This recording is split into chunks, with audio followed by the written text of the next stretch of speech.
தந்தை தமிழ் சேனலுக்கு உங்களை அன்போடு வரவேற்க. இன்றைக்கி நம்ம பார்க்க போகிறது ஒரு சூப்பரான குழம்பு தாங்க, சண்டே ஸ்பெஷலு. அதுக்கு பார்த்திங்கன்னா நான் கேரட் பீன்ஸ் பொடியாக நறுக்கி வேகவும் வச்சு எடுத்துருக்கேன். அதோட கோவக்காய் வந்து நல்லா நீளமாக நறுக்கி வச்சுருக்கேன். கோவக்காய் சைவ மீன் குழம்பு தான் வைக்க போகிறேன். அதுக்கு பார்த்திங்கன்னா அரைக்கிறதுக்கு பார்த்திங்கன்னா மிளகு ஒரு 3 ஸ்பூனு, வெங்காயம், தக்காளி, சீரகம் 1 ஸ்பூனு, இதை நம்ம பேஸ்ட்டாக அரைச்சிட்டு வந்துடணுங்க. இந்த குழம்பு வைக்கும்போது ஜலதோஷம் அந்த மாதிரி இருக்காதுங்க. ஏன்னா மிளகு நம்ம வந்து 3 ஸ்பூன் சேர்த்து அரைக்கிறோம். இப்போ ஃபஸ்ட்டு நம்ம கேரட் பொரியல் பண்ணிடலாம். பீன்ஸ் கேரட் பொரியல் பண்ணிவிட்டு அதுக்கப்புறம் அதை பார்க்கலாம். ஆஸ் யூஷுவல் நம்ம எப்போவுமே பண்ணுற மாதிரி தான் இந்த கேரட் பீன்ஸ் பொரியல். வேணும்னா நம்ம பாசிப்பருப்பு சேர்த்துக்கலாங்க. குழந்தைங்களுக்கு இதை சாதத்தில் கூட குழந்தை கொடுக்கலாம். இப்போது தேங்காய் சேர்த்துக்கலாங்க.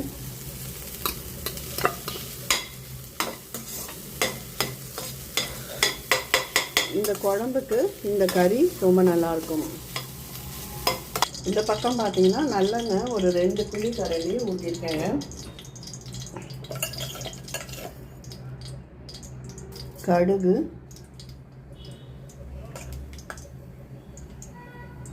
சீரகம், வெந்தயம் 1 ஸ்பூன். கடுகு லேசாக வெடிக்கட்டும். வெடிச்சோன்னு நம்ம வந்து வெந்தயத்தை சேர்த்துக்கலாம்.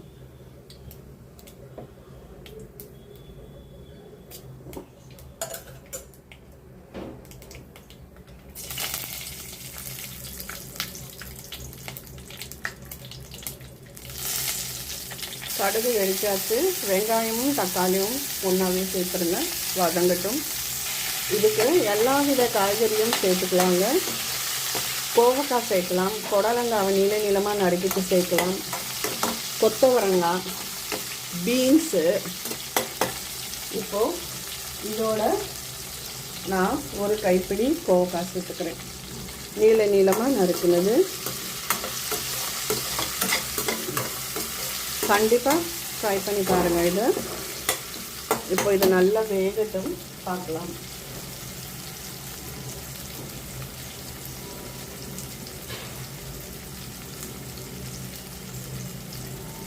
இதில் பார்த்தீங்கன்னா கோவக்காய் வேக கொஞ்சம் லேட் ஆகும்.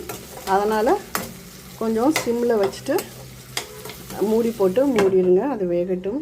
இப்போ பார்த்தீங்கன்னா நல்லாவே கோவக்காய் மசிஞ்சு வெந்தாச்சுங்க. இப்போ பார்த்தீங்கன்னா இதில் நம்ம புளி தண்ணி சேர்த்துடலாம். ஏற்கனவே வடிகட்டினது தான்.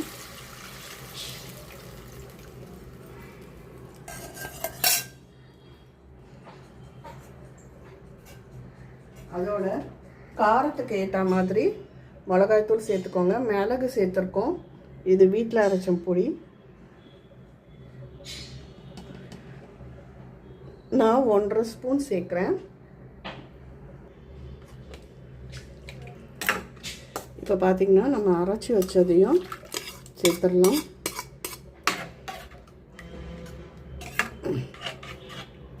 ரொம்ப தண்ணியாக இருக்கக்கூடாது. இப்போது இது கேட்ட உப்பு சேர்த்துக்கோங்க. ஏற்கனவே நான் காய் வதக்கும் போது உப்பு சேர்த்துருந்தேன், அதனால் பார்த்து சேர்த்துக்கலாம். அவ்வளோதாங்க. இப்போ குழம்பு நல்லா கொதித்து எண்ணெய் பிரிஞ்சு வர அளவுக்கு நல்லா கொதி வரட்டும்.